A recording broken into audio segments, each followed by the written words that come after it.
Hey, my name is Jobby, and this is the beginnings of my crippling depression. Of course, I'm kidding. My depression goes back farther than I'm comfortable talking about. But what I'm trying to say is, the Master Grade Gundam Epyon Endless Waltz version was my first Gundam model kit. Now, not my first model kit, mind you. Before I built and painted this guy all the way back in 2013, I had experience building a bunch of Zoids and a bunch of those small Power Rangers model kits, also known as MiniPla. Gundam has always been at the corner of my eye. Always in sight, but little bit too above my parents' pay grade. But because I don't live with my parents anymore, that's not true. But because I have my own bank account, I decided to take the plunge. And was my first attempt at gunpla a successful one?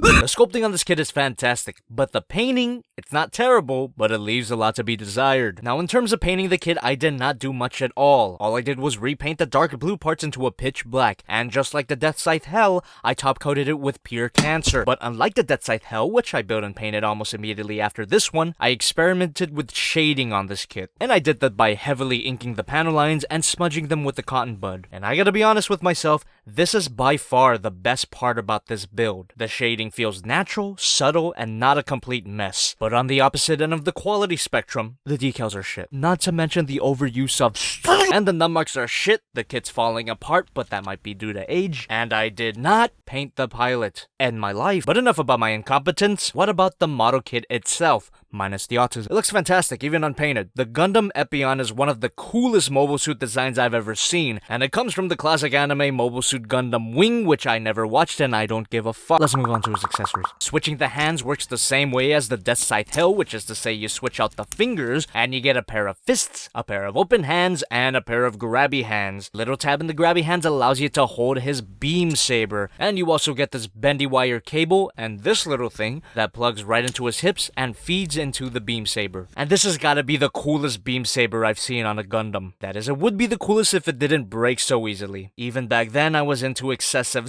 but because of the shitty super glue job, it can no longer do that, and my Epyon is doomed to forever whack people with his sword. And it is a hassle to pose the cable, but the mobile suit wouldn't look half as cool without it. And you get a shield that has quite the dangler that plugs right into his forearm, and with his awesome beam saber and his tail whip in hand, I'd argue that he looks even cooler than the Death Scythe Hell. Now, I'll forever love the design of the Death Scythe Hell, but compared to the sleekness and elegance of the Epyon, the Death Scythe Hell looks kinda try-hard. You know what else is a bit forced and try-hard?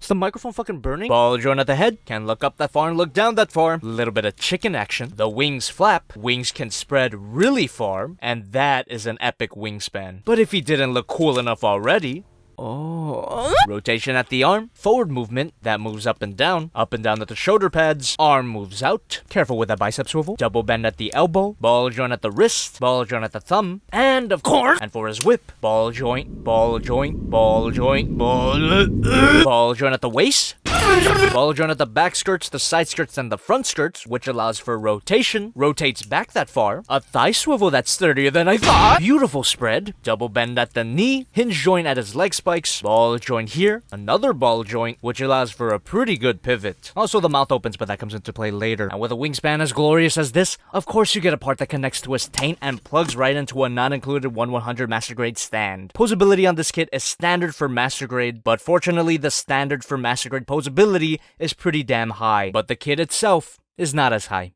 That was a shitty segue. Here's Master Grade Blitz Gundam, Master Grade Zaku, Maraka Godzilla Prime, and the Master Grade Death Scythe Hell. Check out the review if you haven't. I'm completely satisfied with this mobile suit design, but surprisingly, there's more to it than that. Whether I like it or not. Make sure you don't lose these because you don't need them for the transformation. Fuck off, Park Former.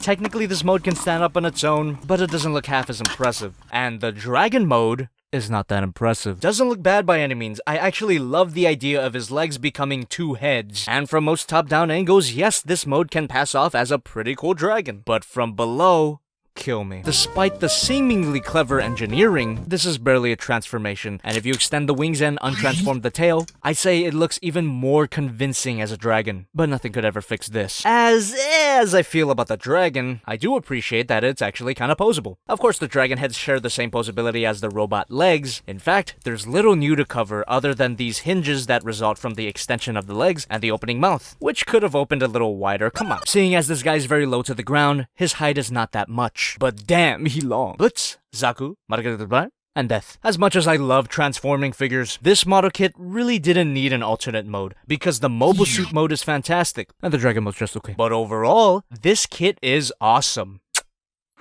Even though this was my first gunpla experience, I don't regret it as much as I do the Death Scythe. Even though the paint jobs on these kits are equally shitty, at least the shading on the Epyon gives this guy a little more depth. But if you're starting out building Gundam model kits, I highly recommend you do not follow my example and get a high grade instead of a master grade. Better to fuck up on the cheap rather than, yeah. And if you wanted a master grade Gundam Epyon of your own, you can pay over $100 a year for Amazon Prime and never watch any of their shows. Or you can check out the Lunar Toy Store. Lunar Toy Store is a smaller online shop whose sponsorship with me is inconsistent. Don't ask, it's complicated. They've got a great selection of model kits for decent prices, and they even have a new paint and hobby tools section. Also check out their first store exclusive, the Frame Arms Girl Resvelgar. Apparently the H is silent, so Lunar Toy Store didn't give me this kit. But how can I resist an opportunity to kiss Papa's ass?